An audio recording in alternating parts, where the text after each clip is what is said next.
Walkie ஜோதிடர் திரு B. Mukundan Murali.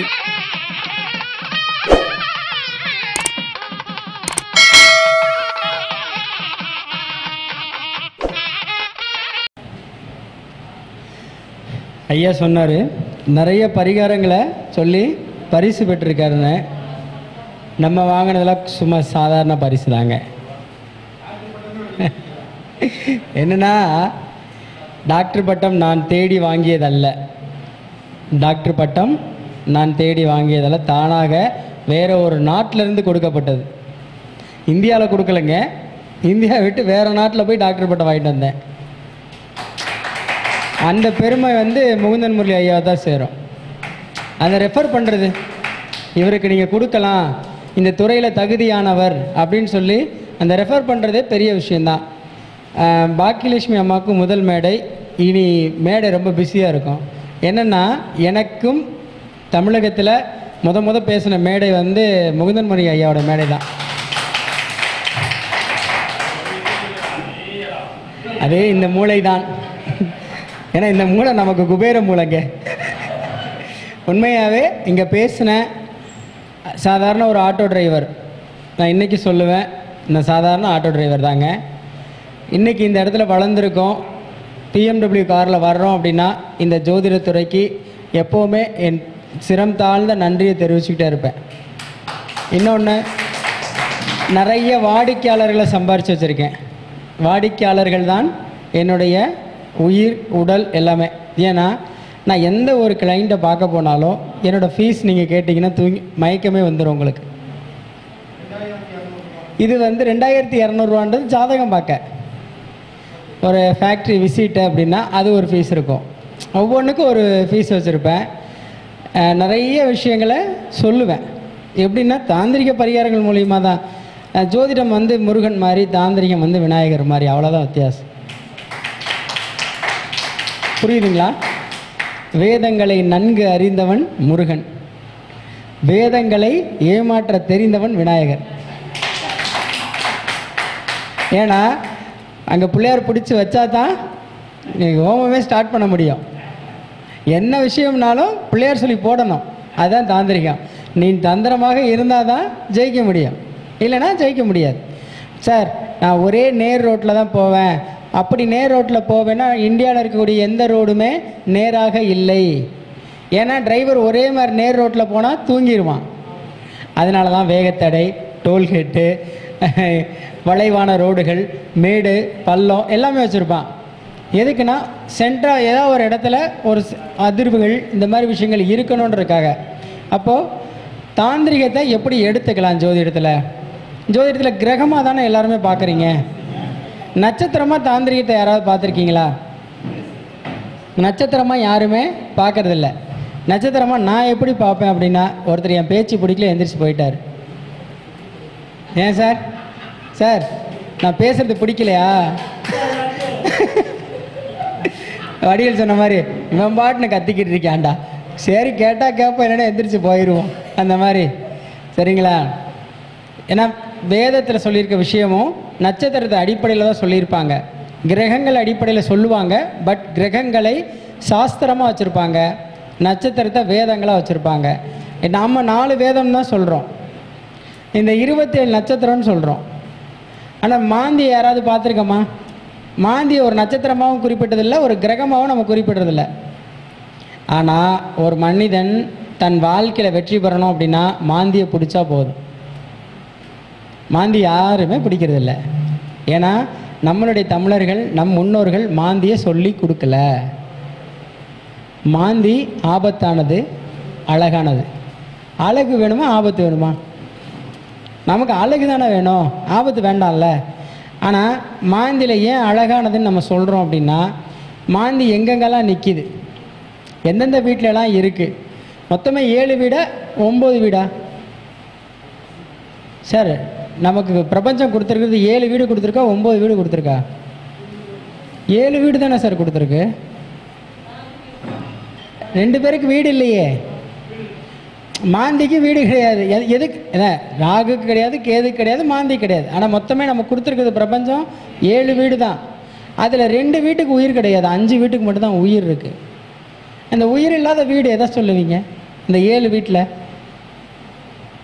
இது யாருக்கா தெரியுமா? இந்த கான்செப்ட் யாரா சொல்லி கொடுத்துருமா? யாருமே சொல்லி கொடுக்க மாட்டாங்க. சுப கிரகங்கள், இந்த 7 கிரகங்களில் சுப கிரகம் யாரு? சந்திரன், சுக்கிரன், குரு, அடுத்து அரை சுபர் அவர். இது 4ஆச்சா? மீதி சூரியன், செவ்வாய், சனி, அதில் ஒரு அரை புதன் எடுத்துக்கலாம். சரி, இது ஒரு 3.5, அது ஒரு 3.5, அப்போ 7. சரிங்களா? மொத்தம் 7 தான். இதில் 2 பேரை மட்டும் நான் ஏன் உயிர் இல்லைன்னு சொல்கிறேன்னு புரிஞ்சுங்க. அவங்களுக்கு வீடே கிடையாது, 5 வீடு தான். எப்படின்னு சொல்லுங்க ஐயா? புதனுக்கு வீடு இல்லைங்கயா, புதனுக்கு வீடு இல்லை. சந்திரனுக்கு நிலையான வீடு கிடையாது. இவங்க 2 பேருக்குமே வீடு கிடையாது. என்ன பண்ணுவாங்க? இவங்களுக்கு எப்படி 7 பேருக்கு வீடுன்னு சொல்றீங்க? இந்த 2 பேரால ஒருத்தனுக்கு பண வரவையும் அதிகப்படுத்த முடியும், ஒருத்தனுக்கு அறிவையும் கொடுக்க முடியும். புத்தி மாறிக்கிட்டே இருக்கும். புத்தி என்ன பண்ணும்? மனோகாரகன் தன்னை ஒரே இடத்துல இருப்பானா? குரங்கை போன்று மாறிக்கிட்டே இருக்கும். புதன் நம்ம என்ன சொல்கிறோம்? சார் படித்தா அவன் புத்திசாலி, படிக்கலைன்னா முட்டாள். அப்போது 5 தான் உயிர் இருக்குது. சரிங்களா? இந்த 5 கிரகத்தை மட்டும் தான் நம்ம எடுத்துக்குவோம். ஆனால் நம்ம ஜோதிடத்தை பொறுத்துக்கு என்ன சொல்கிறாங்க? 7 கிரகங்கள் வீடு உள்ள கிரகம்.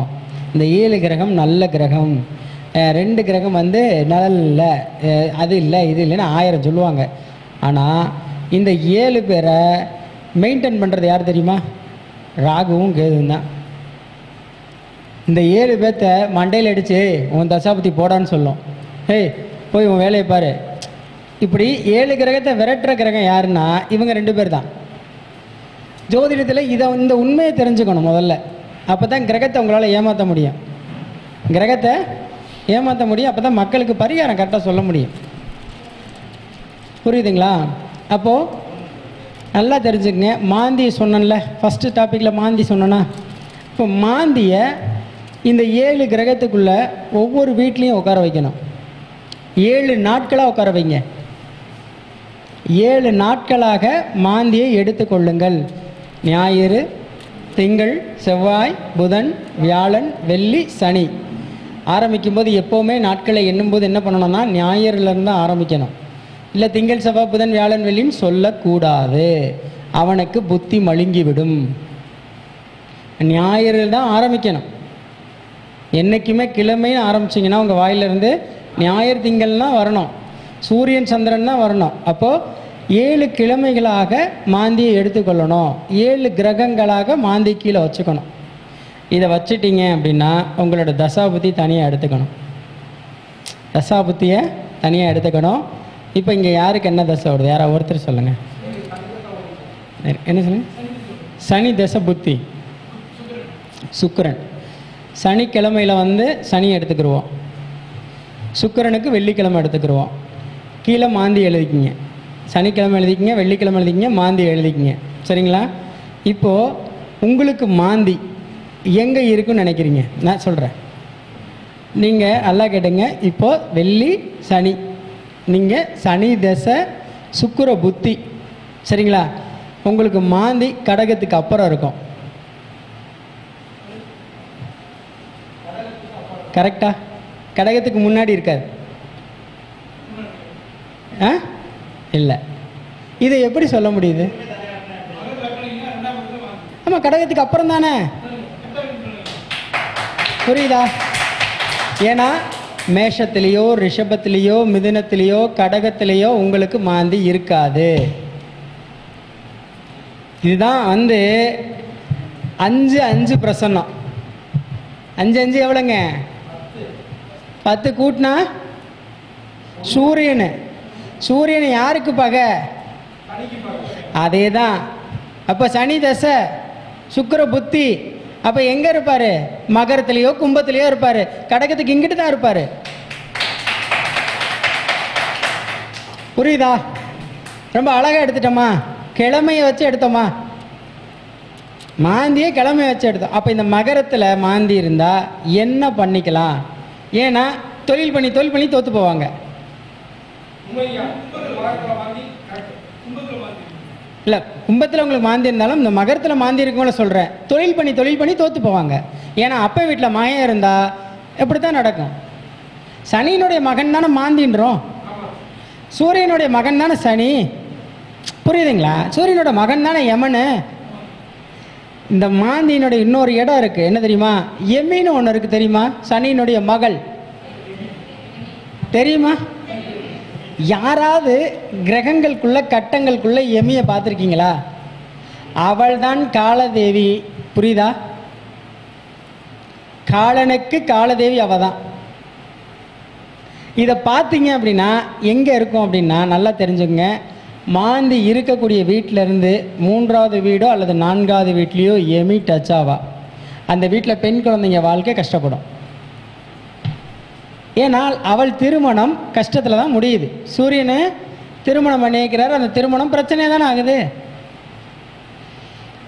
தன்னுடைய குழந்தை பெண் குழந்தையாக இருந்தால் அந்த மாந்தி இருக்கக்கூடிய இடத்துலேருந்து பார்க்கணும்.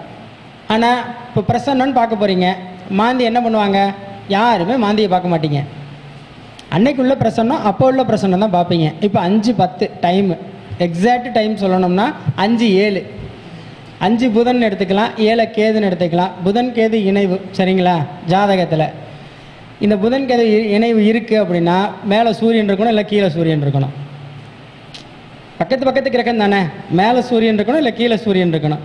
ஆனால் இந்த புதன் கேது இணைவு சிம்மத்திலேயோ அல்லது கும்பத்திலேயோ இருக்குன்னு வைங்களேன், அந்த பொண்ணுடைய வாழ்க்கை பிரச்சனை தான்,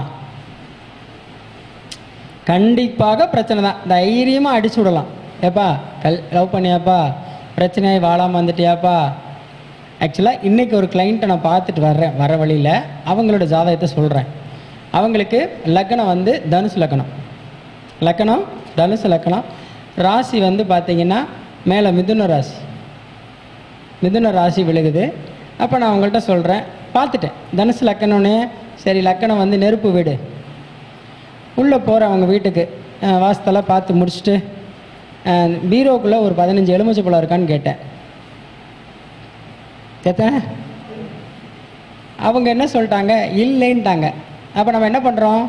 ஸ்கேனர் எடுக்கிறோம், பாசிட்டிவ் நெகட்டிவ் கண்டுபிடிக்கிற ஸ்கேனர் எடுக்கிறோம். பீரோ கிட்ட கொண்டு போனேன், கிருட்டுன்னு சுற்றுது.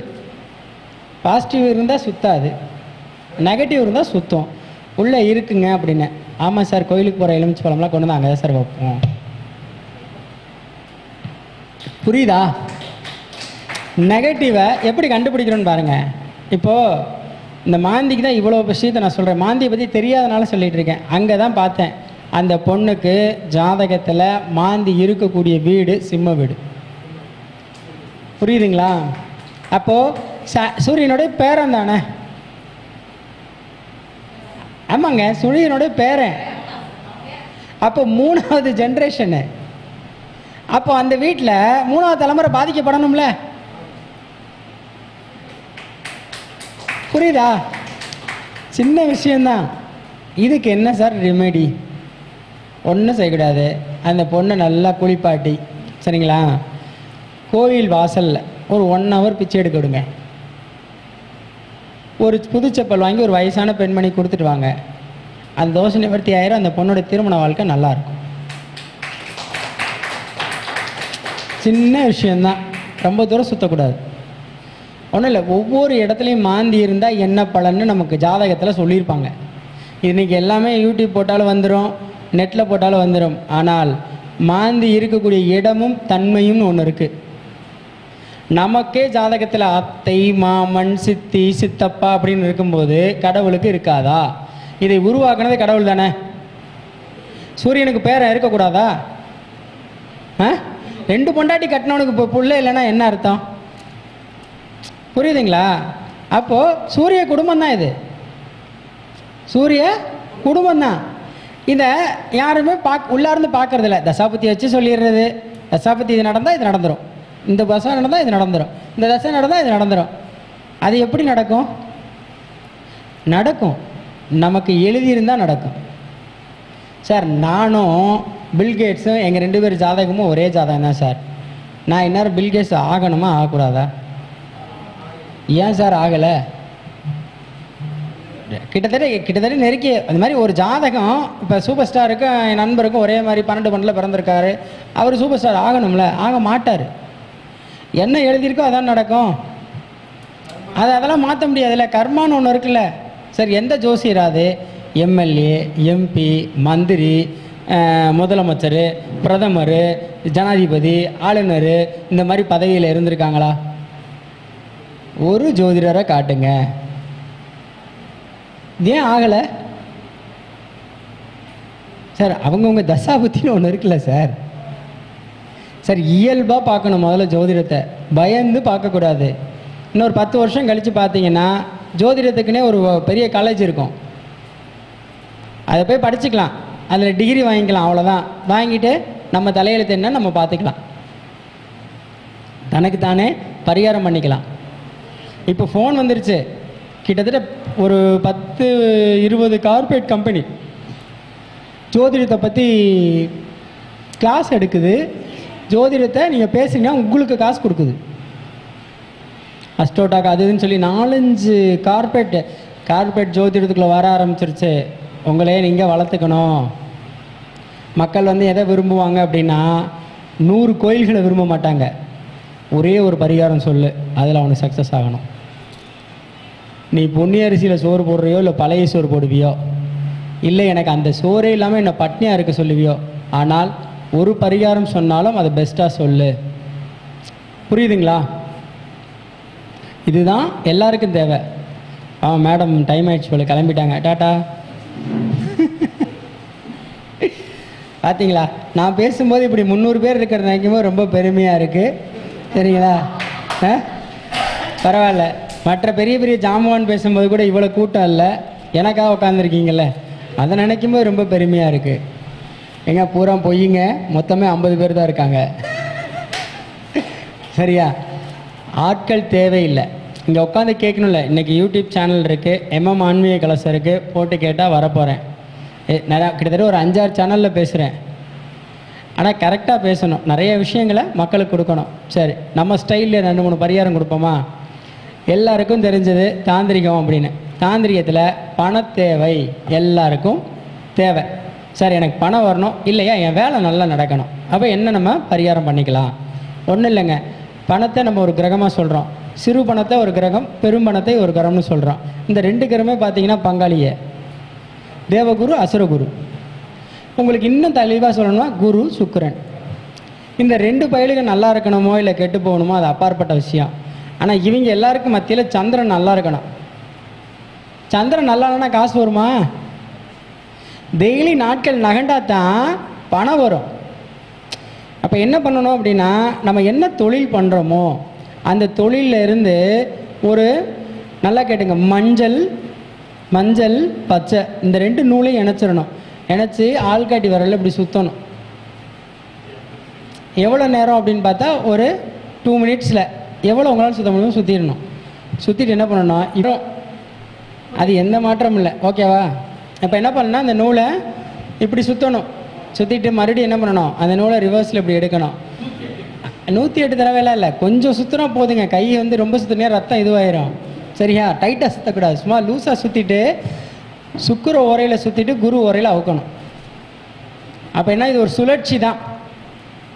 இல்லை முடியல அப்படின்னா 10 ரூபா கட்டு ஒன்று வாங்குங்க, சுருட்டுங்க. 10 ரூபாயை சுருட்டி எல்லோ கலர் நூல் போட்டு கட்டி ஒரு டப்பாவில் போட்டுவாங்க, மரப்பெட்டியில். ஒரு 50 நோட்டோ 100 நோட்டோ பொறுமையாக உட்காந்து சுருட்டி போட்டுவாங்க. அடுத்து என்ன பண்ணுறீங்க, அந்த பணத்தை அடுத்த நாள் இப்போ சுக்கிர ஓரையில் செய்கிற விஷயத்த அடுத்த நாள் குரு ஓரையில் எடுத்து அடுக்கி வைங்க.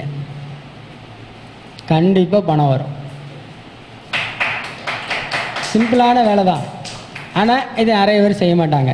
என்ன இது ஒரு பரிகாரம்? எல்லாருமே என்னென்னா ஜோதிடத்தில் பரிகாரம் கொடுன்னு ஃபஸ்ட்டு சுற்றும் போது எல்லோ கலர் நூல், அடுத்து வந்து க்ரீன் கலர் நூலில் அவுத்தணும். 2 நூலும் சேர்த்துடணும். நூல் 2மே பச்சை மஞ்சள் 2 நூல்லையும் சேர்த்து, சும்மா இந்த நூலுங்க, துணி தைக்கிற நூல் இருக்குல்ல அது வாங்கிக்கோங்க, அதில் சுற்றி கட்டிடுங்க, கட்டி போட்டு வைங்க. அடுத்த நாள் வந்து எடுத்து அவுத்து மறுபடியும் அடுக்கி கட்டு போடுங்க. இந்த சுழற்சி முறை ரெகுலராக நீங்கள் வந்து ஒரு வியாழக்கிழமை நாளில் செய்யலாம், இல்லை ஒரு வெள்ளிக்கிழமை நாளில் செய்யலாம். இது அதான் வியாழக்கிழமை செஞ்சீங்க, வெள்ளிக்கிழமை செஞ்சீங்கன்னா வியாழக்கிழமை அவுக்கலாம், இல்லை வியாழக்கிழமை செஞ்சால் வெள்ளிக்கிழமை அவுக்கலாம். அவ்வளோதான், சிம்பிளான ஒரு பரிகாரம் தான். இது எல்லாராலையும் பண்ண முடியும். ஆமாம், அப்போது உங்களுக்கு ஆட்டோமேட்டிக்காக பணம் வர ஆரம்பிச்சிடும். சரி, இதையும் தாண்டி ஒரு பரிகாரம் சொல்லுவோம். என்ன அப்படின்னா, தேங்காய் எல்லாருமே கேள்விப்பட்டிருப்பீங்க. எல்லாருமே தேங்காய் வாங்காதவங்களே கிடையாது, எல்லோரும் தேங்காய் வாங்குவீங்க. தேங்காயை குருன்னு சொல்லுவோமா சந்திரன்னு சொல்லுவோமா? என்னது, யார் சொல்லுது? எப்படிங்க ஐயா?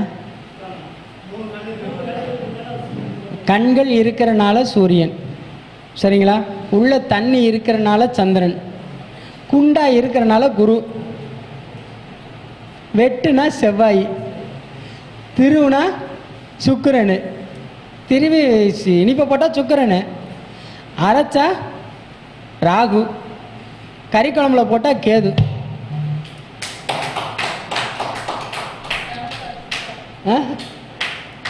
இதுதான், ஒரு தேங்காயில் 9 கிரகம் இருக்கு. ஆனால் ஒரே கிரகத்தை மென்ஷன் பண்ண முடியாதுல்ல. எந்த பொருளையுமே எல்லா கிரகத்தினுடைய ஆதித்யம் கண்டிப்பாக இருக்கும். யாராவது உன்னை இந்த ஃபுட்டு சாப்பிடு, அந்த ஃபுட்டு சாப்பிடு, இதை மட்டும் செய்ய, அதை மட்டும் செய்யின்னு சொன்னால் கொஞ்சம் அப்படியே அங்கே நின்று யோசிச்சு பாருங்கள். இப்போது நம்பர்ஸை வச்சு நீங்கள்லாம் பணம் சம்பாதிக்கலான்னு சொல்கிறாங்கல்ல சார். எனக்கு தெரிஞ்சு நான் ஒரு 25 வருஷத்துக்கு முன்னாடி ஒரு எங்கள் வீட்டில் ஒரு நம்பர் சார், வீட்டு நம்பரு. அந்த நம்பர் எல்லோரும் என்ன சார் ஜோசியர், நீ இந்த வீட்டு நம்பர் உனக்கு நல்லது, நீ வீடு வாங்கிடுவ. அந்த வீட்டை விற்கிற நிலைமை ஆகிப்போச்சே. நம்பரால் இங்கே ஒன்றும் நடக்காது. அன்னைக்கு எந்த அரசனும் நம்பர் பார்த்து போகலை, எந்த ஒரு அதிகாரியும் நம்பரை பார்த்து போகல. மொபைல் நம்பரே எனக்கு கிடையாது. எப்போ டெலிஃபோன் வந்துச்சு? என்னங்க, 50க்கு மேலே தான் வந்துச்சு டெலிஃபோனு. அதுக்கு முன்னாடி என்னங்க, தீ தந்தி, புரியுதுங்களா? பயணங்கள். இதனால நம்ம வெற்றி அடையலாம். ஒன்றும் இல்லை, ஒரு காரியம் தடைப்பட்டுக்கிட்டே இருக்குது அப்படின்னா அவர்களுக்கு இங்கிலாந்து லெட்டர் வாங்கி அந்த இதை எழுதி, அந்த பிரச்சனை எழுதி அதை கொரியர் பண்ணுங்க, இல்லை போஸ்ட் பண்ணுங்க, அந்த காரியம் சக்ஸஸ் ஆயிரும். ஒரு எளிமையான பரிகாரம் சொல்கிறேன். ஒரு பிரச்சனை நடந்துக்கிட்டே இருக்குது வீட்டில். இந்த பிரச்சனையை ஒரு அண்ணனுக்கோ சகோதரனுக்கோ சகோதரிக்கோ, இந்த மாதிரிலாம் எனக்கு பிரச்சனை நடக்குது, இந்த பிரச்சனை சரியாகணும் அப்படின்னு சொல்லி ஒரு இங்கிலாந்து லெட்டர் வாங்கி, இல்லை ஒரு அட்டை வாங்கி எழுதி போஸ்ட் பாக்ஸில் கொண்டு போய் போடுங்க, மறைவிடத்தில் போடுங்க. அதை என்ன பண்ணுவான், ஒருத்தன் சைக்கிளில் எடுத்து போய் வீட்டுக்கு கொடுத்துட்டு வருவான். சனி பிரச்சனையை தீர்க்கிற கிரகம் யார்? யார்? போஸ்ட்மேன் என்ன பண்ணுவார்? சைக்கிளில் போய் தானே போடுவார். புரியுதுங்களா? அப்போது மொபைலில் நீங்கள் உங்கள் பிரச்சனை ஷேர் பண்ண முடியுமா? இதை ஒரு தடவை பண்ணி பாருங்கள், அடுத்து உங்கள் வீட்டில் பிரச்சனையே வராது. அட்ரஸ் இல்லாமல் கூட போடலாங்க. பிரச்சனையை மட்டும் எழுதி உள்ளே போட்டுருங்க. போட்டிங்கன்னா அவர் கையில் எடுத்துட்டாலே, சனி கையில் எடுத்து படிச்சுட்டாலே சோழி முடிச்சுங்க. அட்ரஸ் இல்லை, அவர் என்ன பண்ணுவார்? அதைத்தான் சொல்கிறேன். இந்த பார்த்தீங்களா, சனி இங்கே இருக்குது, நம்ம எதுக்கு வெளியில் தேடிக்கிட்டு? புரியுதுங்களா? பிரச்சனை தீரணும். அப்போ என்ன வழி? மொட்டை கடுதாசின்னு சொல்லுவாங்கல்ல, ஒரு மொட்டை கடுதாசியில் தான் பிரச்சனையும் வரும், பிரச்சனையும் தீரும். அப்போ என்ன, கடுதாசிக்கு இருக்க ஒரு பவர் இந்த மொபைலுக்கு கிடையாது. இது சும்மா டம்மி. ₹1,00,000 ஃபோன் வச்சுருந்தா நான் பெரிய அப்பாட்டாக்கிறேன், அதெல்லாம் கிடையாது. ஆனால் ஒரு பிரச்சனை தீரணும்னா கடுதாசியில் தான் தீரும். சார், பிரச்சனையை கடுதாசியில் தான் சொன்னாங்க, நல்லதையும் கடுதாசியில் தான் சொன்னாங்க. இதுவே 86, 85 மொபைல் எந்த ஜோசிக்காரன்ட்டையும் கிடையாது. லெட்ரு போட்டு ஜாதகம் மீட்டிங் நடப்பாங்களா இல்லையா? இதே பள்ளிவாளையத்தில் நடந்திருக்குங்க. தாய் சங்கத்தில், திருச்செங்கோடு அந்த சங்கத்துலேயுமே லெட்ரு அனுப்பிச்சு இன்னும் என்னோட தெரிஞ்ச ஒரு ஜோசியர் வச்சுருக்காரு. திருச்செங்கோட்டில் ஜோதிட மாநாடு மீட்டிங் நடக்குது, 2 நாள் நீங்கள் வந்து கலந்துக்குங்க அப்படின்னு சொல்லி, சாப்பிட்றதுக்கு இடமும் தங்குறதுக்கு இடமும் உங்களுக்கு இலவசம், வாங்க அப்படின்னு சொல்லி சங்க வளர்த்தவங்களாம் இருக்காங்க. இல்லை, பள்ளிப்பாளையம் தான் ஜோதிடத்துக்கு முதல் வித்திட்டது பள்ளிப்பாளையம் தான். நான் இல்லைன்னு சொல்ல மாட்டாங்க ஐயா. என்ன சொல்கிறேன்னா, அந்த லெட்ருக்கு இருக்க வேல்யூ வேறு எதுக்குமே கிடையாது. உங்கள் பிரச்சனையை லெட்டரில் எழுதுங்க, உட்காந்து ஒரு பேப்பரில் எழுதுங்க ஐயா. சும்மாவாச்சு உங்கள் அட்ரஸ் போடாதீங்க, ஃபோன் நம்பர் போடாதீங்க, போஸ்ட் பாக்ஸில் போய் போட்டுருங்க. அவர் எடுப்பார், படிப்பார், கிழிச்சு போட்டுருவார். திட்டட்டும், சனி நம்மளை திட்டினா அது டிஸ்ட்ரிக்ட் அழிஞ்ச மாதிரி தானே.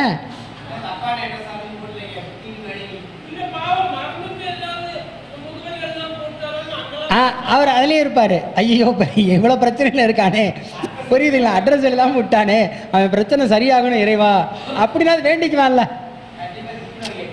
படித்து பார்ப்பாங்க, சின்ன அட்டையாக இருந்தாலும் படித்து பார்த்துட்டு ஐயோ அட்ரஸ் இல்லையே, பாவம் இவ்வளோ பிரச்சனை எழுதியிருக்காங்களே, இறைவா இவங்களுக்கு யாருக்கு போகணும்னு நினச்சாங்களோ அவங்க நானாக இருந்து நினச்சிக்கிறேன், இந்த பிரச்சனை நல்லவனாக இருந்தால் வேண்டுவான், கோவக்காரனாக இருந்தால் என்ன பண்ணுவான், இப்போதைக்கும் பிரச்சனை தீராதரா போடும், டென்ஷனில் கிழிச்சு போட்டுருவான். புரியுதுங்களா? ஏன்னா இது இந்த அனுபவம் எனக்கே இருக்குது. ஒரு பிரச்சனை நடக்குது, ரொம்ப மனசு உடஞ்சி போய் உட்காடுறேன், என்னடா பண்ணலாம் அப்படின்னு. நானாக ஒரு பேப்பரில் எனக்கு இந்த பிரச்சனை சீக்கிரம் தீரணும், எப்படியா தீர்த்து கொடு அப்படின்னு எழுதினேன். எங்கள் தெருவில் போஸ்ட் பாக்ஸ் ஒன்று இருக்குது, டெய்லி அந்த போஸ்ட்மேனை பார்ப்பேன். சரி போடுவோம், எடுக்கிற அன்றைக்கி என்ன பண்ணுறாரு பார்ப்போம் அப்படின்னு இந்த பரிகாரத்தை செஞ்சு பார்த்துட்டு தான் இதை நான் அவங்க சொல்கிறேன். எடுத்தார், படித்தார், டீ கடைக்கு போயிட்டார். அவ்வளோ கொடூரமாக எழுதியிருக்கேன். புரியுதா? அப்போ அவர் படித்து பார்த்து அவருக்கே டென்ஷன் ஆயிடுச்சுன்னா அப்போ நான் எப்படி எழுதியிருப்பேன். ஆனால் அங்கேருந்து 8 நாளில் என் பிரச்சனை சரியாயிடுச்சு. அது எப்படி ஆச்சுன்னே எனக்கே தெரில. அப்போது எனக்காக ஒருத்தர் படிக்கிறாரு, அது நான் பிரபஞ்சத்தில் கடவுளே அனுப்பிச்ச மாதிரி நினைக்கிறேன், கடவுளே படித்த மாதிரி நினைக்கிறேன். கண்ணுக்கு தெரியாத ஒரு நபர் நம்ம பிரச்சனையை படிக்கிறாரு. அவர் தான் வெளியே சொல்ல மாட்டாருங்க, அவர் வெளியே சொல்ல மாட்டார். இப்போ நான் உங்ககிட்ட என் பிரச்சனையை சொன்னால் ஒரு நாளைக்கு என்ன பண்ணுவீங்க, அவனை பற்றி தெரியாதா, அவன் என்ன இருக்கான்னு தெரியுமா, இதுதான் பேசுவீங்க. கண்ணுக்கு தெரியாத ஒரு ஆளை இப்படி தான் ஹேண்டில் பண்ணணும். ஜோதிடத்தை கற்றுக்கங்க, ஆனால் சூட்சமங்களை தெரிஞ்சுக்குங்க. நீங்கள் சூட்சமத்தை தெரிஞ்சுக்கிட்டால் மட்டும்தான் ஜோதிடத்தில் சைன் பண்ண முடியும். இப்போ நம்ம எவ்வளோ தான் நீங்கள் லட்ச ரூபா சம்பாதிக்கணும், கோடி ரூபா சம்பாதிக்கணும்னு நினச்சாலும் சூட்சமங்களை கற்றுக்கணும். அதனால் தாந்திரிகம்ன்ற ஒரு விஷயத்தை நான் கையில் எடுத்தேன். ஜோதிடத்தை எடுக்கவே இல்லையே. ஜோதிடம் படித்ததே மகரிஷியில் தான் படித்தேன். டிப்ளமோ ஃபஸ்ட்டு மாணவன், நான் முதல் மாணவன், மேடையிலே பரிசு வாங்கினேன் ஆண்டு விழாவில். ஜோதிடம் முன்னாடியே தெரிஞ்சனால முதல் மாணவன். தெரியலன்னா நானும் உங்களை மாதிரி உட்காந்து எழுதிக்கிட்டு தான் இருக்கணும். யாரெல்லாம் எழுதிக்கிட்டே இருக்கீங்களோ அவர்கள்லாம் ஆர்வலர்கள். யாரெல்லாம் நான் ஒன்றும் இல்லை சார், ஒரு வருஷம் படிச்சிருப்பேன் சார், நாளைக்கு முகுந்தன் சார்ட்ட வந்து சார் ஆஃபீஸ் போகிறேன், ஆஃபீஸை திறந்து வைங்கன்னுவான். உனக்கு ஒன்றுமே தெரியாதா, அவன் தான் ஜோசிக்கிறேன் சார். நல்ல இயக்குனர் கிடையாது சார், அரைக்குறையாக இயக்குறவன் தான் சார் இயக்குனர். புரியுதுங்களா? சாதாரணமாக இயக்குவோம் ஒரு கதையை, அது சும்மா அள்ளி குமிச்சிரும். புரியுதுங்களா? ஆனால் ஒரு நல்ல ஜோசியர்கிட்ட நம்மால் போகவே மாட்டாங்க. ஏன் போக மாட்டாங்கன்னு சொல்லுங்கள். ஏன்னா அதிக விஷயம் தெரிஞ்சால்கிட்ட போனால் ஏதாவது நடந்துருமோ அப்படின்ற பயத்தில் இருப்பாங்க, வெளியே வந்துருமோன்னு. ஆனால் அரைக்குறையாக இருக்கிறவன்ட்ட போய் உட்காருவாங்க, அவன்கிட்ட தான் பரிகாரம்னு சொல்லி பணத்தை கொடுப்பாங்க. ஏன்னா அவன் பீக்கில் சம்பாரிச்சிட்டு போயிட்டே இருப்பான். இப்போ முகுந்தன் ஐயாட்ட 10 பேர் ரெகுலராக வருவாங்க. ஐயா வந்து பரிகாரம்லாம் சொல்ல மாட்டார், சொல்லுவார். எப்படி சொல்லுவார்னா, இந்த கோயிலுக்கு போங்க, வேலைக்கு போடுங்க, இதைத்தான் அவர் சொல்லுவார். ஏன்னா ஊர் பைய காசுக்கு ஆசைப்பட மாட்டார். இங்கேருந்து ட்ரெயின் ஏற்றி வெளி மாநிலத்துக்கு கூட்டிகிட்டு போய் அதில் லாபம் பார்க்குறது. இது வரைக்கும் காசி கூட்டிகிட்டு போய் என்கிட்ட தான் 50,000 கடன் வாங்கியிருக்காரு. இனிமேல் காசி ப்ரோக்ராம் போட்டார் அவ்வளோதான், அங்கேருந்து ஃபோன் பண்ணுவார், ஐயா காசிக்கு வந்தாங்க ஐயா, காசு பத்தில் ஒரு 50,000 போடுங்கய்யா அப்படின்னுவார். அதை வந்து இங்கே ஜாதகம் பார்த்து எனக்கு கொடுப்பார். உங்களுக்கு இது தேவையா? ஒரு சிலர்லாம் காசின்னு சொல்லி ஆரம்பித்து பிஸ்னஸ் பண்ணிக்கிட்டு இருக்கான். ஆனால் இன்னமும் திருந்தலை. அக்கா ஃபோன் பண்ணி டெய்லி லட்சுமி அக்கா எனக்கு ஃபோன் அடிச்சிருவாங்க, தம்பி இவருக்கு ஒரு பரிகாரம் சொல்லு. புரியுதுங்களா? நல்லது பண்ணுங்க, வேண்டான்னு சொல்லலை. முதல்ல நம்ம குழந்தைகளுக்கு, நம்மளுடைய மனைவி, மக்கள் எல்லாருக்கும் கொஞ்சம் 100 ரூபாய் சம்பாரிச்சிங்களா, ஒரு 70 ரூபாய் எடுத்து வச்சுட்டு ஒரு 30 ரூபாய் செலவு பண்ணுங்கள். 100 ரூபாயில் வீட்டுக்கு அரிசிக்கு மட்டும் ஒரு 10 ரூபாயை கொடுத்துட்டு 90 ரூபா 3 நாள் மாநாடு, காசி யாத்திரை, நவகிரக யாத்திரை, இப்படி கூட்டிகிட்டு போனால் என்ன பண்ணுறது? வர்றவெல்லாம் பக்கோடா சாப்பிட்டு போயிடுவேன். ராஜா என்ன வேணுமே ராஜா, பக்கோடா வேணும்னா அந்த எண்ணெயா ஏன் இருக்கீங்கன்னு சொல்கிறேன். என்னவோ அதை வாங்குங்க ஏன்னு பல தடவை சொல்லிட்டேன், ஒரு நாள் கூட கேட்கறதில்ல.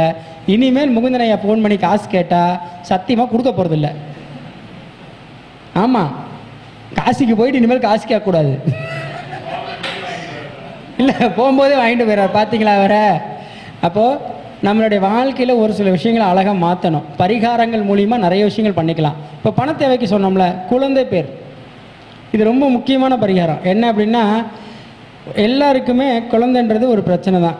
யாராக இருந்தாலும் சரிங்க, விஷயம் தெரிஞ்சவன் லேட்டாக பெற்றுக்குவான், தெரியாதவன் உடனே பெற்றுக்கிடுவான். எதுவும் தெரிஞ்சு தெரியாமல் இருக்கவே நடுநிலையாக இருப்பான். ஒன்றுமே தெரியாது, ஆனால் சார் நாங்கள் எல்லாத்துலேயும் கரெக்டாக இருக்கோம் சார், ஏன் சார் எங்களுக்கு குழந்தை இல்லைன்னு கேட்டு அது ஒரு ஸ்டைலாக தோரணையாக கேட்பாங்க. ஆனால் அங்கே பார்த்தா தெரியும் கதை, என்னடா வீரியத்துக்குரியவன் செத்து போய் கிடைக்கான் அப்படின்னு.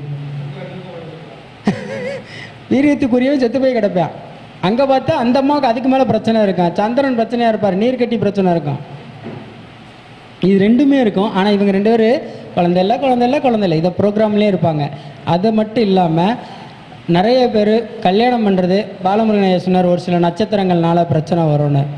ஒன்று தெரிஞ்சுக்குங்க, திருமண பொருத்தம் இருக்குது ஆனால் இல்லை, இருக்குது ஆனால் இல்லை. ஒருத்தர் கல்யாணம் பண்ணுறாரு, ஆடி மாதம் கல்யாணம் பண்ணிட்டாரு. ஆடி மாதம் நீ வந்து கல்யாணம் பண்ணேன்னா உன் வாழ்க்கையில் பெரிய பிரச்சனை வந்துடும் அப்படின்னாரு. அதே மாதம் ஒரு பிராமின் கல்யாணம் பண்ணுறாரு, அவரும் யூகே போயிட்டார், இவரும் யூகே போயிட்டார். எப்படி? இது லவ் மேரேஜ், அது அரேஞ்ச் மேரேஜ். அவர் கட்டின அதே டைமில் தான் இவரும் தாலி கட்டுறாரு. ஆடியில் கல்யாணம் பண்ணக்கூடாதுன்னு சொன்னாங்களே, ஐயர் ஏன்பா ஆடியில் கல்யாணம் பண்ணுறாங்க?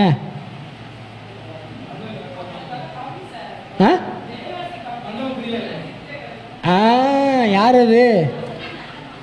ஆடியில் முகூர்த்தம் நல்ல முகூர்த்தம் தான், 15க்கு அப்புறம் கல்யாணம் பண்ணணும். ஆடி 15 அப்புறம் ஆடி 18ன்னு சொல்கிறாங்கல்ல பெருக்கு, அதுக்கப்புறம் கல்யாணம் பண்ணிப்பார், கண்டிப்பாக பெருகும், வாழ்க்கையும் பெருக்காக இருக்கும். ஆனால் அந்த தேதியில் வைக்க மாட்டாங்க, அதில் தள்ளுபடி போடுவாங்க. ஆடி கழிதல்னு. யாராவது ஆடி மாதம் 30 நாள் தள்ளுபடி போடுறாங்களா? அதில் ஒரு கண்டிஷன் சப்ளைன்னு ஒரு கீழே ஒரு வார்த்தை இருக்கும், நிபந்தனைகளுக்கு உட்பட்டது. அதை யாருமே பார்க்க மாட்டீங்க. அதே மாதிரி தான் ஜோதிடமும் நிபந்தனைகளுக்கு உட்பட்டது. பொருத்தம் பார்க்கும் பொழுதே வாத்தியார்கிட்ட கேட்டுறோம். அப்படின்னா ஜோதிடர் தான் வாத்தியார். ஐயா, இந்த குழந்தையும் இந்த பையனும் 10 வருஷம் அப்புறம் எப்படி இருப்பாங்க? ஐயா, இவங்களுக்கு எந்த வருடத்தில் குழந்தை பிறக்கும்? இப்படின்றத கேள்வியாக கேட்கணும். முகுந்தன் ஐயா எந்திரிச்சிருந்தாலும் மைக்கை விடுற மாதிரி இல்லை, உட்காருங்க, சரிங்களா? இந்த மாதிரி கேள்வி கேட்கணும். நம்ம என்ன பண்ணிடுறோம், கம்ப்யூட்டரை பார்த்து பொருத்தம் கொடுத்துட்றோம். தயவு செய்து சொல்கிறேன், 4 பொருத்தங்கள் மட்டும் பார்த்தாலும் நன்றாக பாருங்கள். 10 பொருத்தம் இருந்தால் மட்டும் அவன் பிழைச்சிட மாட்டான், பொருத்தமே இல்லைனாலும் அவன் பிழைக்க மாட்டான். புரியுதுங்களா? எல்லாத்துக்கும் மனப்பொருத்தம்னு ஒன்று இருக்கா, தினப்பொருத்தம்னு ஒன்று இருக்கா, கனப்பொருத்தம்னு ஒன்று இருக்கா? ரஜ்ஜு பாருங்கள், வேலை முடிஞ்சு. தினம் சந்திச்சுக்குவாங்க புருஷனும் பொண்டாட்டியும், அந்த பொருத்தம் இருக்கான்னு பாருங்கள், சரிங்களா? யோனி பொருத்தம் இருக்கான்னு பாருங்கள். இந்த மிருகத்தை இந்த மிருகத்தோடு சேர்க்கலாம், சேர்ந்தா சந்தோஷமாக இருக்குமா? இதை பாருங்கள். தாலி பாக்கியம் நல்லா இருக்கா? இதை பாருங்கள். இதை தவிர வேறு எதுவுமே தேவையில்லைன்னு சொல்கிறேன். வசியை பொருத்தம் இருக்கா, மர பொருத்தம் இருக்கா, ராசி பொருத்தம் இருக்கா, லக்னா பொருத்தம் இருக்கா, அதிபதி பொருத்தம் இருக்கா, ராசி அதிபதி பொருத்தம் இருக்கா, கன பொருத்தம் இருக்கா, தின பொருத்தம் இருக்கா, இது மாதிரி மகேந்திர பொருத்தம் இருக்கா, ஸ்ரீதீர்க்க இருக்கா, இந்த மாதிரி 10-12 வகையான பொருத்தங்களை பார்க்கறது வேஸ்ட்டுன்னு சொல்லிடுவேன். நான் ஒருத்தர் கல்யாணத்துக்கு டேட் குறிக்க வர்றாங்க, பொருத்தம் பார்க்கணுன்னாங்க. 2 சீட்டையும் பார்த்தேன். 6-5க்கு வந்தாங்க. 6-5க்கு வந்தாங்க. பொண்ணுக்கு சுக்கிரன் உச்சம், பையனுக்கு புதன் உச்சம். எப்படி? பொண்ணுக்கு சுக்கிரன் உச்சம், பையனுக்கு புதன் உச்சம். இந்த திருமணம் பண்ணலாம் அப்படின்னு சொன்னேன். சார் எல்லாம் பொருத்தெல்லாம் இல்லைன்னு சொல்கிறேன். திருமணம் பண்ணுங்க, பையனுக்கு ப்ரமோஷன் கிடைக்கும், பொண்ணுக்கு வேலை கிடைக்கும்னு சொன்னேன்.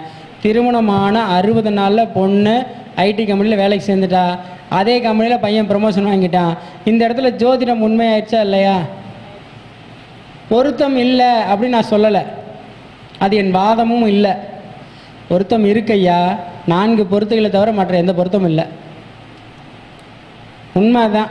நீங்கள் எங்கே வேணாலும் போங்க, நான்லாம் உடச்சி விட்ருவேன். சும்மா ஒரு ஜோடி கிறிஸ்டின் ஜோடியை கல்யாணம் பண்ணி வச்சேன், இன்றைக்கி நல்லா தானே இருக்காங்க. ஆனால் சொல்லுவார் ஒருத்தர், சார் பார்க்க இன்றைக்கி நல்லா இருப்பாங்க சார், ஃப்யூச்சர்னு ஒன்று இருக்குல்ல சார் அப்படின்னாங்க. கல்யாணம் பண்ணி ஒரு பிள்ளை பெற்றுட்ட, உன்னோட இது முடிஞ்சு போச்சு, அந்த பொண்ணோட கர்மாவும் முடிஞ்சு போச்சு. அப்போ ஒரு குழந்தையும் பிறந்துருச்சு, அதுக்கு 10 வயசு ஆயிடுச்சு. இதுக்கப்புறம் வாழ்க்கை முறிவு அப்படின்னா அது உங்களோட தவறு. அப்போது கணவன் மணி 10 வருடமாக புரிஞ்சு வாழலைன்னு அர்த்தம். கிரகங்கள் மேலே தப்பு சொல்லுவாங்க. எல்லாருமே கிரகத்து மேலே தான் போய் தப்பு. அந்த கிரகத்து மேலே யாரெல்லாம் பழி போடுறீங்களோ கிரகம் ஒரு நாள் உங்களை வச்சு செஞ்சிடும். கிரகத்து மேலே முதல்ல பழி போடுறத விடுங்க. சனி சரியில்லை, சூரியன் சரியில்லை, செவ்வாய் சரியில்லை, புதன் சரியில்லை, ராகு சரியில்லை, சந்திரன் சரியில்லை, சுக்கிரன் சரியில்லை, குரு சரியில்லை. ஆமாம் 9 பேரும் சரியில்லை, கடையை இழுத்து மூடிட்டு போ அப்படி தான் சொல்லணும். இந்த ஒருத்தருக்கு போர் அடிச்சிருச்சு, இழுத்து மூடி போனோடனே கிளம்பிட்டார். சரி தண்ணி குடிங்க, கொஞ்சம் ஒரு பிரேக் அப்படின்ற மாதிரி. சரி, இப்போ நம்ம இதை திருமண தடைக்கு என்ன மாதிரியான விஷயங்கள் பண்ணிக்கலாம், இதெல்லாம் பொருத்தத்தில் கொண்டு வருவீங்க அப்படின்னா தயவு செய்து பொருத்தம் பார்க்காதீங்க. எப்படி பார்க்கணும் அப்படின்னா, ஒருத்தர் பொருத்த சீட்டோடு வர்றார், 2 ஜாதகத்தை கொண்டு வந்தார்னா நேரத்தை பாருங்கள், மணியை பாருங்கள். சரிங்களா? இங்கே யாருக்கு புதன்கிழமை கல்யாணம் ஆச்சு? யாருக்காவது இங்கே புதன்கிழமை கல்யாணம் ஆச்சா? ஐயாவுக்கு புதன்கிழமை கல்யாணம் ஆச்சு. எல்லா கெட்ட பழக்கமும் அவர்கிட்ட இருக்கும். ஐயா உண்மையா இல்லையா? எல்லா பழக்கமும் இருக்கும். ஏன் புதன்கிழமை ஸ்பெசிஃபிக்காக ஏன் சொல்கிறேன், அதை யாராவது யோசிக்கிறீங்களா? ஐயா 11, 12, 9 எங்கே மாந்தி இருக்கு? அப்படி போடு. புரியுதுங்களா? பிரேதகாரகன் எங்கே இருக்கான்? உயிர்காரகன் இருக்கான். அப்போது அதே கேடும் கெட்டுமடி, களவும் கற்று மர. இந்த ஜாதகர் அப்படி தான், களவும் கற்று மர, கேடும் கெட்டுமடி. எல்லாத்தையும் தெரிஞ்சு எல்லாத்தையும் புரிஞ்சு கடைசியில் அவருடைய மரணம் எப்படி இருக்கும்? உடம்புல பிரச்சனையோடு தான் இருக்கும். ஐயா இது உண்மை, என்ன அப்படி சொல்கிறேன்னு நினைக்காதீங்க. சரிங்களா? சுகர், ப்ரெஷர், பிபி இந்த மாதிரி ஏதாவது ஒரு விஷயங்கள் வந்துடும், அதில் எந்த மாற்றமும் இல்லை. ஆனால் வியாழக்கிழமை கல்யாணம் யாருக்காச்சு? 2 பேரும் குரு தொழில் பண்ணுறீங்களா? 2 பேருமே குரு தொழில் பண்ணுறீங்களா? பண்ணுறீங்களா இல்லையா? இது குரு திசையில் நடந்துச்சா இல்லை குரு புத்தியில் நடந்துச்சா இல்லை ஜாதகத்தில் குரு நல்ல இடத்துல இருக்காரா? இந்த ஜோதிட துறைக்கு வந்தது குரு புத்தியில், உங்களுக்கு குரு உச்சத்தில் ஆட்சி. இந்த பார்த்தீங்களா? இந்த வியாழனில் திருமணம் ஆனவங்க கண்டிப்பாக ஜோதிட துறையிலேயோ அல்லது நகைக்கடையிலேயோ வேலை பார்ப்பாங்க. இல்லை நகை செய்கிறவங்களா வீட்டுக்கார கல்யாணம் பண்ணியிருப்பாங்க.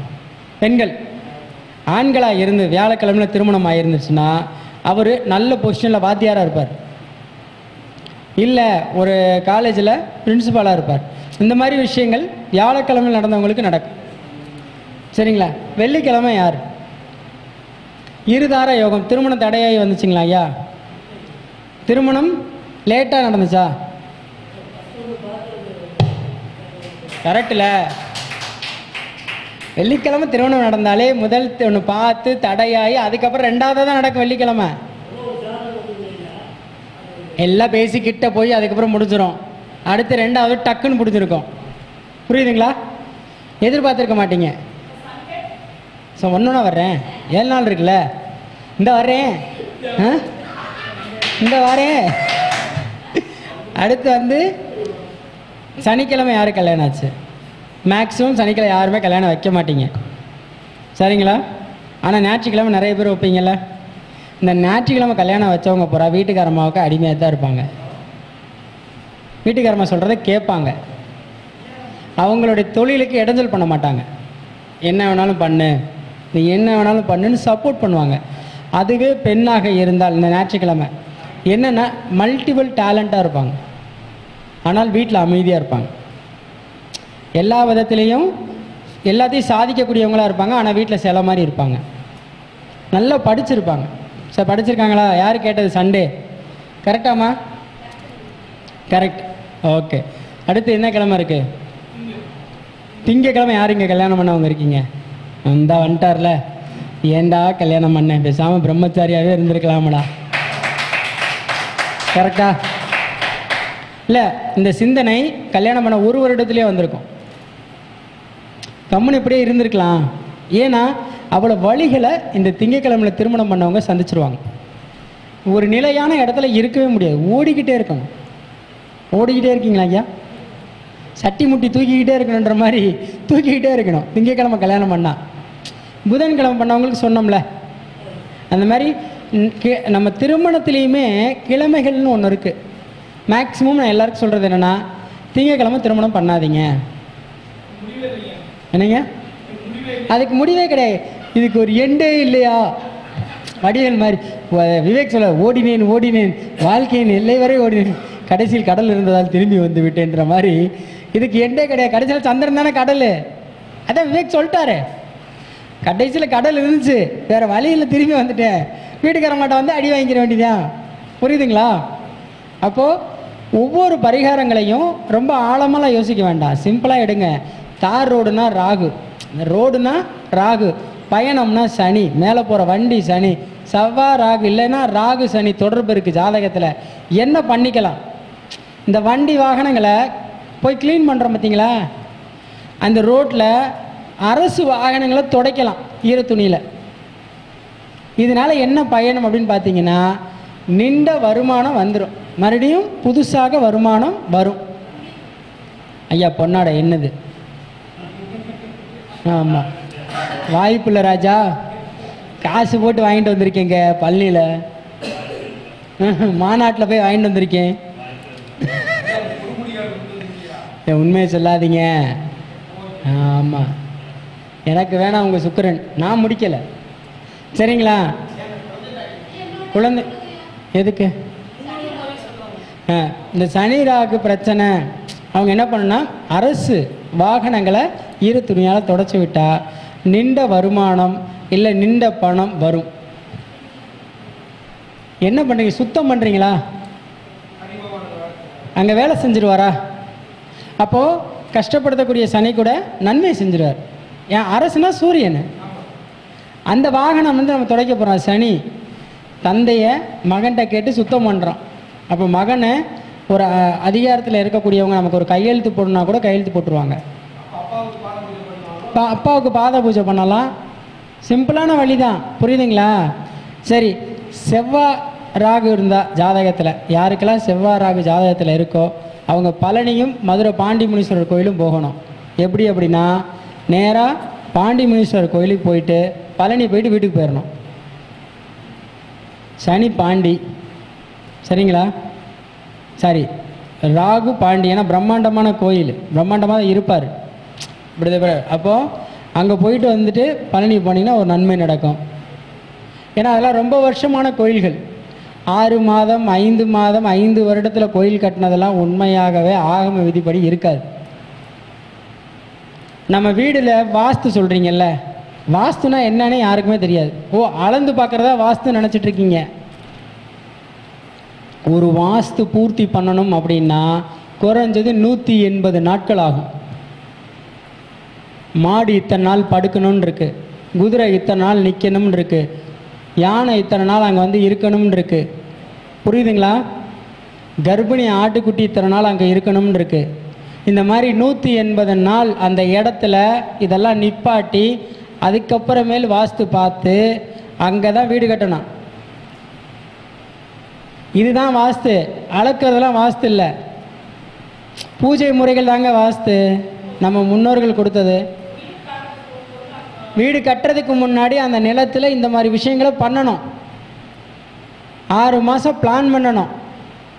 என்ன சொல்லியிருக்காங்க முன்னோர்கள்? முதல்ல திட்டமிடுதல்.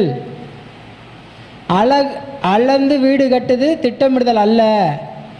இடம் சுத்தமாக இருக்கிறதா, தோஷம் இருக்கிறதா அப்படின்னு பார்த்து வீடு கட்டுறதான். வீடு கட்டினோன்னே என்ன பண்ணுவோம்? வீட்டில் ஒரு டெத் ஆகும், இல்லை அந்த வீட்டில் கஷ்டம் வந்துடும், கடன் அதிகமாயிரும், பிள்ளைக்கு கல்யாணம் ஆகி பிள்ளை வாழாமல் வருவா. இதெல்லாம் என்ன காரணம்? அந்த நில தோஷம்தான். முதல்ல நிலத்துக்கான வாஸ்து பூஜை முடித்து பிறகு வீடு கட்டுங்கள். நீங்கள் சொல்லுங்க, சார் நாங்கள் முன்னாடியே பூஜை போட்டு தான் சார் கட்டணும். அது இல்லை, ஃபஸ்ட்டு என்ன பண்ணோம், இடத்த ஒரு அடி உழணும், அதில் நவதானியத்தை தூவணும், நவதானியத்தை நல்லா வளர்க்கணும், ஒரு மாட்டை விட்டு மேயணும், மாடு முழுசாக மேயுதான்னு பார்க்கணும், அந்த மாடு அங்கே படுக்குதான்னு பார்க்கணும், சாணி போடுதான்னு பார்க்கணும், அடுத்து குதிரையை கொண்டு வந்து நிப்பாட்டணும். குதிரை மேக்சிமம் படுக்காத ஒரு இடத்துல நின்றுட்டே தானே இருக்கும். படுத்துட்டா குபேர யோகம்தான். யானை வந்த உடனே யூரின் போய் சாணி போட்டால் யோகம்தான் அந்த இடம். எப்போ போடுதுன்னு வெயிட் பண்ணணும். இந்த தீர்த்த அந்த யூரின் அப்புறம் பிடிச்சி வைக்கணும், வீடு அதுக்கப்புறம் கட்டி பால் காய்ச்சும்போது அந்த தீர்த்தத்தை வீட்டில் தெளிக்கணும். இது தாங்க வாஸ்து பூஜை. எண்ணிக்கை அளவுகள்லாம் வாஸ்து பூஜையில் வராது. அளவுலாம் வேற, அது சயின்ஸு. இத்தனை அடியிலேருந்து இத்தனை அடி இருக்கணும் இந்த வீடு அப்படின்றது சயின்ஸு. ஆனால் வாஸ்து பூஜை, வாஸ்து நிபுணர், வாஸ்து சாம்ராட் இப்படின்லாம் இருந்தீங்க அப்படின்னா உண்மைதான், இத்தனை அடியில் இது இருந்தால் இந்த பிரச்சனை வரும். இது ஜோதிடமும் அந்த வீட்டினுடைய ஓனருக்கும் ஜோதிடத்துக்கும் உள்ள தொடர்பு. இப்போது சூரியன் கெட்டு போச்சு, அவருக்கு எத்தனை அடியில் வீடு இடம் இருக்கணுன்ற ஒரு கணக்கு இருக்கும்ல. செவ்வாய் கெட்டு போனால் எத்தனை அடியில் இருக்கணும், இப்படித்தான் பார்க்கணும் வாஸ்துவை. ஜோதிடத்தையும் சார் எனக்கு எந்த கிரகம் நல்லா இருக்குது, இந்த கிரகத்தினுடைய எண் என்ன, எந்த எண்ணில் நான் இந்த இடத்தை எத்தனை அடியில் வைக்கலாம், எந்த இடத்துல பெட்ரூம் வைக்கலாம், எந்த டைரக்ஷனில் எனக்கு கிரகம் நல்லா இருக்குது, இதை தான் நீங்கள் கேட்கணும் வாஸ்துவில். ஆனால் ஒரு நிர்வாகம் அமைக்கிறீங்க அப்படின்னா முதல்ல ஒரு விஷயம் ஆரம்பிக்கிறீங்கன்னா அதுக்கான விஷயம் என்னென்னா, வாஸ்து பார்த்தாச்சு சார், எல்லாம் பண்ணிட்டோம் சார், இல்லை முதல்ல பூஜை முறைகளை முடிங்க. அந்த காலத்தில் ராஜாக்கள் வீடு கட்டும் பொழுது குறைஞ்சது 180 நாள்னு சொல்கிறாங்க, ஆனால் 1 வருஷம் டைம் எடுத்துக்குவாங்க. பண்டிதர்களை வர வச்சு அது இல்லாமல் இன்னொரு விஷயம் என்னென்னா, வேத முறைப்படி ஒரு ஹோமம் பண்ணி, சல்லி தோஷ ஹோமம் பண்ணி அதுக்கப்புறம் வீடு கட்டணும். தெரியுமா? நீங்கள் வாங்கின இடத்துல என்ன பண்ணியிருக்காங்கன்னு உங்களுக்கு ஏதாவது தெரியுமா? ஒரு கிணறு இருந்திருக்கலாம், இல்லை ஒரு எருமை மாடை புதைச்சிருக்கலாம், ஒரு மாட்டை புதைச்சிருக்கலாம், ஒரு மனுஷன் குழந்தை இறந்த பச்சளம் குழந்தைய புதைச்சிருக்கலாம். இதெல்லாம் 100 ஆண்டுகளுக்கு முன்னாடி கூட நடந்திருக்கலாம். ஆனால் அதுதான் தோஷமாக வரும். இப்படி பார்க்கணும், சரிங்களா? வாஸ்து முறைகளில் நிறைய விஷயம் இருக்குது. இது இல்லாமல் நம்ம எல்லாருக்குமே தேவையான ஒரு விஷயம், அன்றாடம் கடன் பிரச்சனை எப்போவுமே குறைக்கணும் சார். இது எனக்கு அதிகமாகவே இருக்குது அப்படின்னா ஒன்றும் ஆடைகள் மூலியமாக கடனை குறைக்கலாம். நீங்கள் உடுத்தக்கூடிய ஆடைகள் மூலியமாக கடனை கட்டலாம். செவ்வாய் ஓரையில், சரிங்களா, காட்டன் துண்டு, சட்டை இல்லாமல் காட்டன் துண்டு போட்டு செவ்வாய் ஓரையில் கால பைரவருக்கு தேங்காய் தீபம் போடுங்க. சட்டை இல்லாமல் கடன் கண்டிப்பாக குறையும். அது அஷ்டமியில், வளர்பிறை அஷ்டமியில் போடுங்க, கண்டிப்பாக கடன் குறையும். இதை செஞ்சு பார்த்தனால தான் நான் சொல்கிறேன், இல்லைன்னா சொல்ல மாட்டேன். எளிய பரிகாரம் தான். நான் ஜோதிடன்லாம் கிடையாது, தயவுசெய்து என்னை ஜோசியக்காரன் யாரும் சொல்லாதீங்க. அதையும் சொல்லிடுறேன், நான் தாந்திரிகவாதியும் கிடையாது, மந்திரவாதியும் கிடையாது. ஏன்னா தமிழ்நாட்டில் இருக்கக்கூடிய பெரிய நிறுவனங்களுக்கெல்லாம் எந்திரம் போட்டு கொடுக்குற எந்திரவாதி, அவ்வளோதான். நான் பெரிய பெரிய நிறுவனங்களுக்கு மட்டும்தான் பேசுகிறது அப்படிலாம் நினச்சிக்காதீங்க. சாதாரண ஆளாக இருந்தாலும் பேசுவேன். நான் ஒரு எல்லாரும் மாதிரி அதை சொல்லலை, நான் ஒரு சாதாரண ஆட்டோ டிரைவர். பெண்ணுக்கு கடன் சுமை ஒன்றும் இல்லை, சிம்பிளான வழி தான். காட்டன் புடவை இருக்குல்ல, காட்டன் புடவையில் ஒரு பகுதியை லைட்டாக வெட்டிக்குங்க, கட் பண்ணிக்கங்க, அதில் துவரம்பருப்பு போட்டுக்குங்க. துவரம் போட்டு ஒரு முடிச்சு மாதிரி கட்டி, சரிங்களா, துர்க்கைக்கு விளக்கேற்றுங்க. என்ன தீபம் போடணும், எண்ணெய் ஊற்றணும் அப்படின்னா தேங்காய் எண்ணெய் ஊற்றி இந்த தீபம் ஏற்றுங்க, கண்டிப்பாக கடனை குறையும். சிம்பிளான விஷயந்தாங்க, நிறையா இருக்குது சரக்கு. மாதத்துக்கு 10 பரிகாரம் கொடுப்போம், அப்போ தானே நம்ம வாழ்க்கையும் ஓடும். இல்லைன்னா எப்படி ஓடும்? அப்புறம் நான் எப்படி சாப்பிட்றது? வடிவேல் மாதிரி தான். பாஸ் போதும் பாஸ். முகுந்தரன் என்ன மெசேஜ் போட்டார், தயவு செய்து முடித்து கொள்ளவும், தயவு செய்து முடித்து கொள்ளவும். ஐயா கண்டிப்பாக முடிச்சுக்கிறேங்க ஐயா, என்ன பண்ணுறது, ஏதோ இந்த ஏழை ஜோஷியன் ஏதோ 4 வார்த்தை தவறாக பேசியிருந்தாலும் அடுத்த மேடையில் சந்திப்போம். நான்லாம் கலைஞர் மாதிரி எப்போவுமே மாநாட்டில் பேசணும், ஒரு இடத்த வச்சு. அடுத்த முறை உங்களுக்கு எல்லாருக்குமே பார்த்தீங்கன்னா வீடு வாங்குறதுக்கு பற்றி பரிகாரம் கொடுக்க போகிறேன், வர வேண்டிய கடனுக்கு பரிகாரம் கொடுக்க போகிறேன், சரிங்களா? ஆனால் எல்லாமே மொத்தம் 5 பரிகாரம் தான் கொடுப்பேன். அடுத்து இந்த மீட்டிங் நேரடியாக யார் வர்றீங்களோ அவங்களுக்கு இலவசமாக ஜாதகம் பார்ப்பேன், சரிங்களா? இந்த மீட்டிங் வர்றவங்களுக்கு இதில் 500 பேர் வந்தாலும் சரி, இல்லை முகுந்தன் ஐயாவுடைய மாநாடு ஜனவரி மாதம் 11, 12 ஐயாவுடைய மாநாடுன்னு சொல்ல முடியாது, திருவிழாது. அதை பேர் வச்சுருக்காரு ஏழுமலையான் அப்படின்னு. ஏழுமலையானாலே பிரம்மாண்டம். இந்த மாநாட்டில் எவ்வளோ காசு கேட்க போகிறாரோ. எல்லாருக்கும் ஒரு பிரச்சனைனா எங்களுக்கெல்லாம் ஒரு பிரச்சனைன்ற மாதிரி. ஆனால் இந்த மாதிரி விழா நடத்துறது எல்லாராலையும் முடியாது. போன மாநாட்டிலலாம் ஒரு நாளைக்கு 1000 பேருங்க, ஒரு நாளைக்கு மினிமம் 1000 பேர், 3 நாள் 3000 பேர். எனக்கே வந்து பிரம்மாண்டத்தை கொடுத்து அவரை பார்த்தா நான் மாநாடு வந்து சின்னதாக மதுரையில் ஒரு குட்டி மாநாடு நடத்தினேன். சின்ன மாநாடு ஆனால் பிரம்மாண்டமாக நடத்தினேன். எப்போவுமே என்னென்னா முகுந்தன் ஐயா சொல்கிற விஷயம், ஐயா எது பண்ணாலும் நல்லா பண்ணுங்க, பேர் சொல்கிற மாதிரி பண்ணுங்க, எதுக்கும் பயப்படாதீங்க, உங்களால் முடியும். இந்த பூஸ்டப் கொடுக்கணும். அது எல்லாரும் கொடுக்கறதில்ல. அது வந்து முகுந்தன் ஐயாட்ட உண்டு.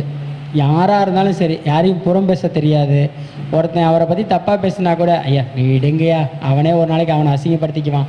எப்படி அவனே அவனை ஒரு நாளைக்கு அசிங்கப்படுத்திக்கிடுவான், விடுங்கய்யா அப்படின்றவார். நான் என்னங்க அப்படி சொன்னேன். இப்போ நான் சொன்னேன், எனக்கு ரீசெண்டாக ஒரு சம்பவம் நடந்துச்சு. ஒரு சேனலில் என்னோடய வீடியோ எல்லாத்தையும் எடுத்துட்டாங்க. முகுந்தன் ஐயா ஃபோன் பண்ணி ரொம்ப ஃபீல் பண்ணேன், ஐயா இந்த மாதிரி செஞ்சுட்டாங்க அப்படின்னு. அப்போ அந்த ஐயா சொன்னார் ஒரே ஒரு வார்த்தை, உங்கள் வீடியோ போனதுக்கப்புறம் தாங்க அந்த சேனலில் வியூஸே குறைஞ்சிருச்சுன்ட்டார். உண்மை. அப்புறம் தான் நான் சேனலை கவனித்தேன்.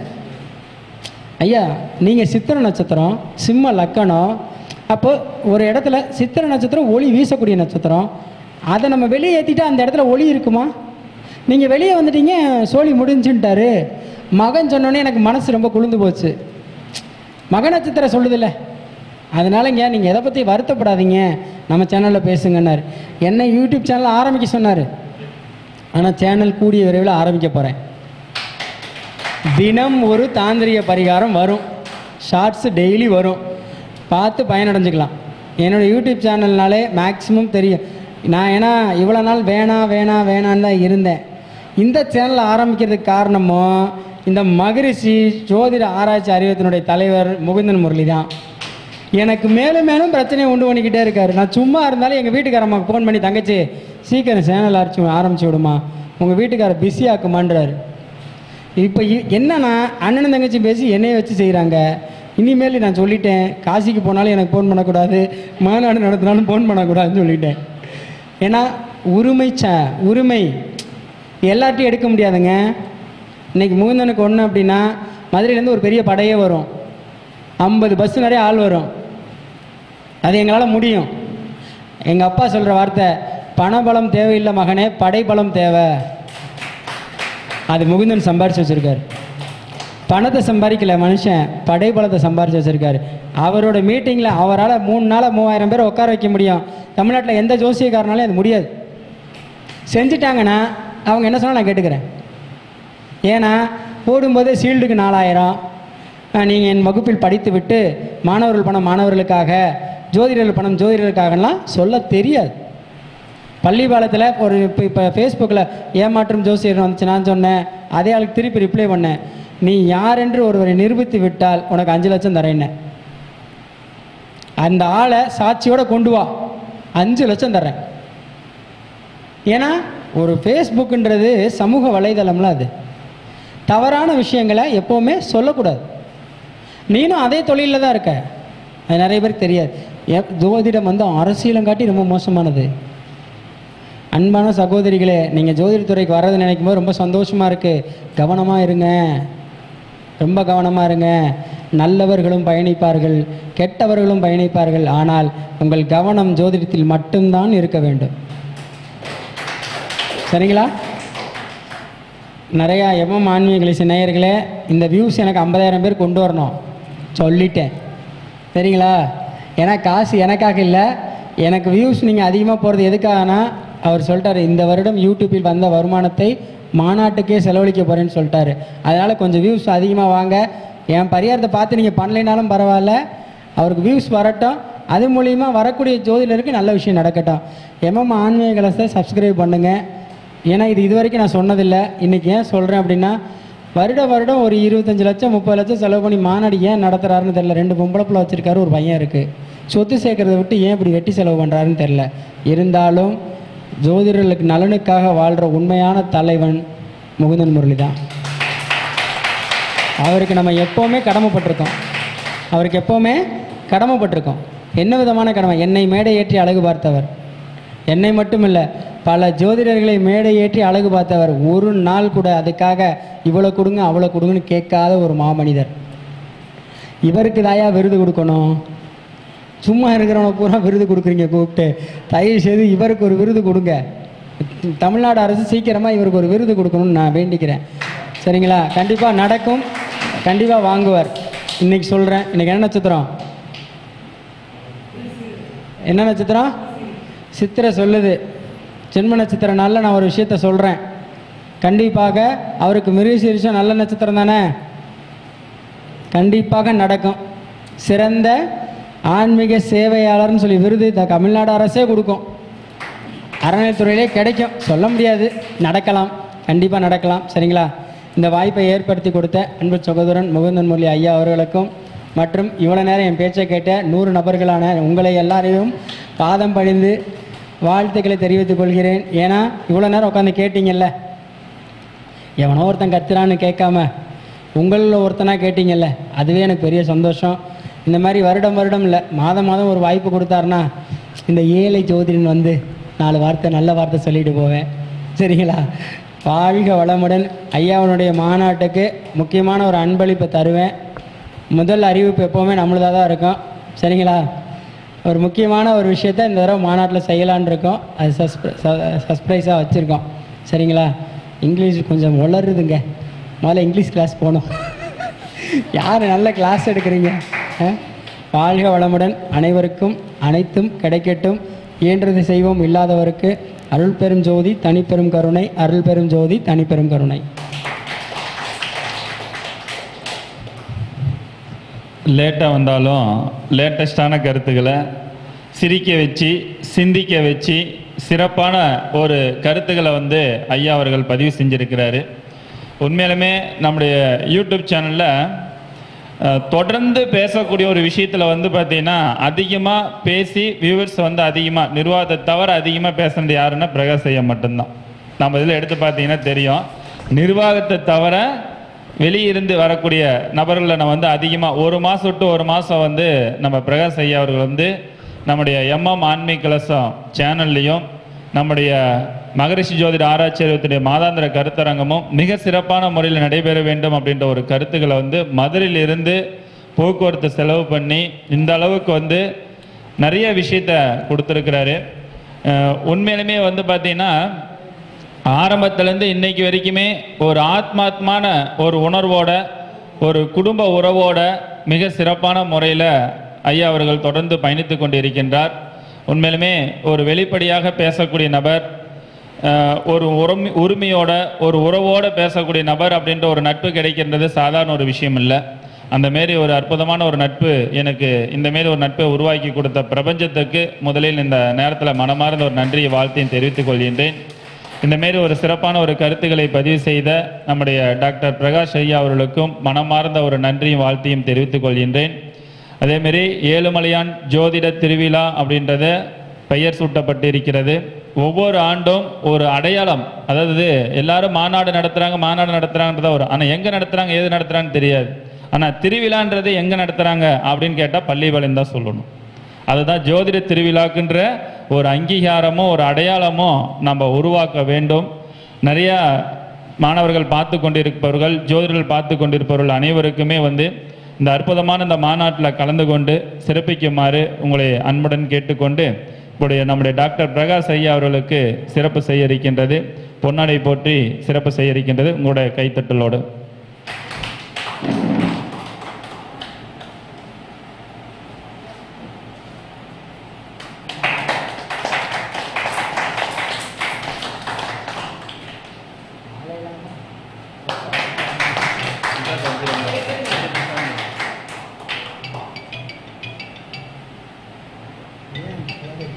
மகிழ்ச்சி.